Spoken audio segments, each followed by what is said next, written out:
What's up, you beautiful people who are watching my content? Thank you for watching my content, by the way. You know I'm always working on... Hey, don't make fun of this hole right here. This is a story behind this. Anyways, this right here is a 2010 Mercedes GL 550. And the Freon was low, so the AC was not working. You turn on the air control, AC controls, and nothing was coming out but hot air. And it's warming up here in Cincinnati, Ohio. It's springtime, so I can't get away with AC not working, all right? The cold days are over with. So I had to figure out what was going on. So I always recommend, if you own a Mercedes, get a Mercedes scanner. It doesn't have to say Mercedes on it, but it has to be able to read Mercedes modules. You have to be able to go through the years, find the exact Mercedes, the VIN number, and it needs to be able to read all the Mercedes modules. The ECU, TCU, all that stuff. Every circuit in a Mercedes, it needs to be able to read. I personally use several scanners. This right here is what I'm using today. It's the Launch, right? This is a nice scanner. Specific information is right here if you want to see it. It might not look right. It might be mirrored. But anyways, you can pause the video and read it backwards. But listen. That scanner is worthy of a Mercedes. So I'm able to open up all the, like I said, every circuit, right? And read every single one and see what's going on. So I went to the AC controls on that scanner. And what it told me is that the bars are low. Now, bars is the European measurement for pressure, such as like PSI, which is like US standard or whatever. So they call it bars. So your bars for your AC compressor has to be a minimum approximately 8. If it's under 8, then your AC compressor will shut off. It needs to be above 8, typically anywhere between like 10, 12 bars of pressure. So I saw that it was low. Now, all AC or Freon the distributors or the cans that have the Freon in it, and then you have the connector that connects to the inlet, which is like a valve stem sort of. The low pressure one, the high pressure one, or is it low pressure one? Yeah, the low pressure one. They're not all made the same. I have several examples here. Sometimes you go to the automotive store, you'll find something like this with a little stop leak in it. Now, most of the time this works, but sometimes this doesn't work. You're supposed to be able to press this button here, and the stuff is supposed to come out when you attach this. This is a spring-loaded connector. When you attach that, and I'll show you what it attaches to, this right here.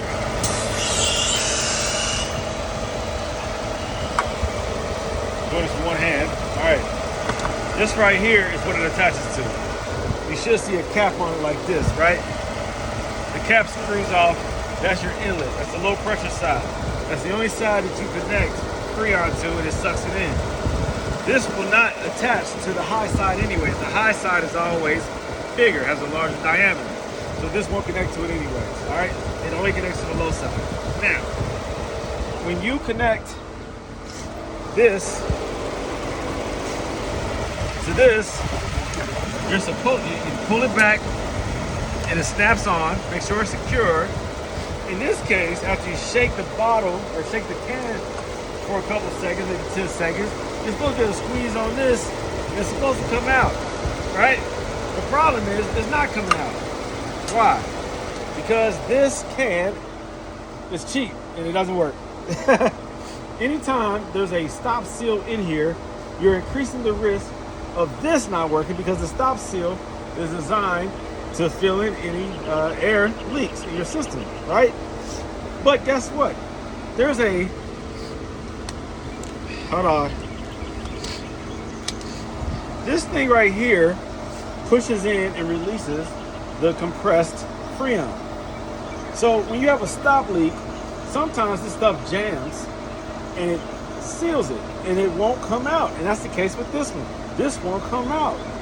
Never stick something in there and try to get it to come out. Not only will you possibly blind yourself when the stuff shoots you in your face, but it's also dangerous because this stuff, you see it right there, it's kind of bubbling a little bit. See? It's jammed up with that stop leak. So this is useless now. So I just wasted $20, no, $9. I got it from a discount store. I wasted $10 on this crap, right? So it's trash. Dispose of it properly. I'm not trying to say that's the right way to dispose of it, but dispose of it properly. All of these are not the same. This right here was on a can, and when you squeeze this, it's supposed to come out right there and compress that little hole. But it doesn't come out when you squeeze. This right here, another busted device. Now, this one right here, same issue. It worked for a while, but now when you attach this to the top of the can, this little needle thing does not come out. See? When you press this, it's supposed to come out. But what I do like about this is it has the gauge, and the gauge is accurate. So let me show you how to do that. If you attach this to here, it shows, if I attach a can to it, okay. I need to attach a can to it, but I'm not going to. But if you squeeze on this, it will show you, well, wait a minute, you don't even have to squeeze on it. It's showing you the measurement right now. If I squeezed on it, then it's going to try to suck air in, and it's going to release air because the pressure, there's no pressure going in, so it's going to actually release pressure, all right? You don't want to do that. It'll drop the bars, your pressure, all right? So don't do that. But this gauge works, but it does not accept Freon. So I use it strictly just for the gauge. This one right here works. You see how that comes down? That's what it's supposed to do. When you attach this, it's supposed to penetrate and puncture the top of the can. This one works, all right? This is just a real basic one. It works. There is no gauge, but guess what? For a gauge, dang, it sucked it all in. For a gauge, I use this.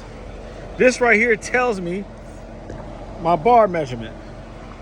This is an OBD2 scanner. It's hard to see maybe, but you can see my bar measurement, how many bars I have.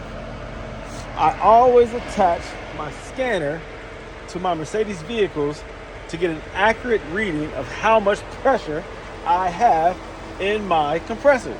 If the pressure is low, then the pressure is not going to receive the signal to turn on, then it's not going to work. This is what it is.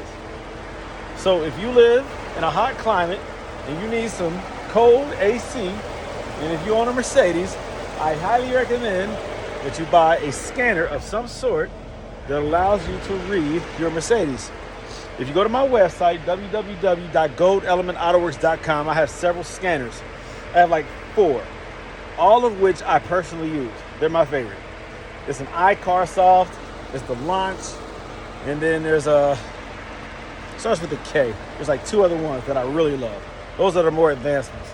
That costs you about maybe $200. The other ones, the more advanced ones, are going to run you a little bit like maybe $400 plus. But they're worth every penny.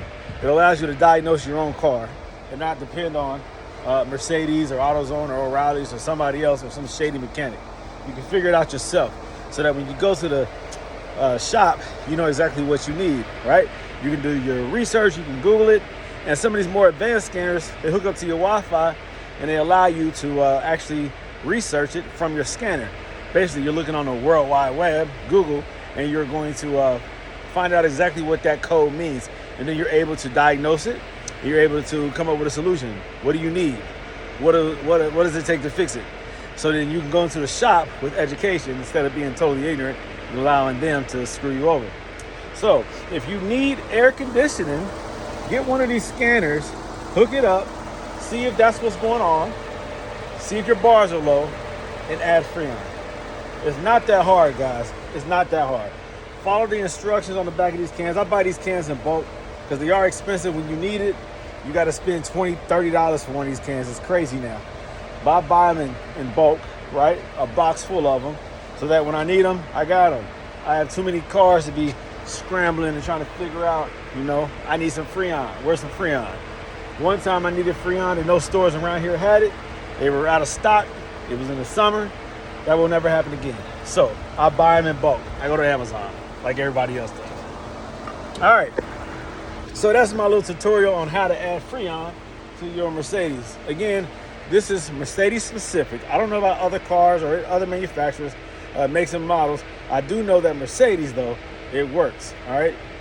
Now, the earlier models, they use a different type of Freon, not the R-134. They use a different type.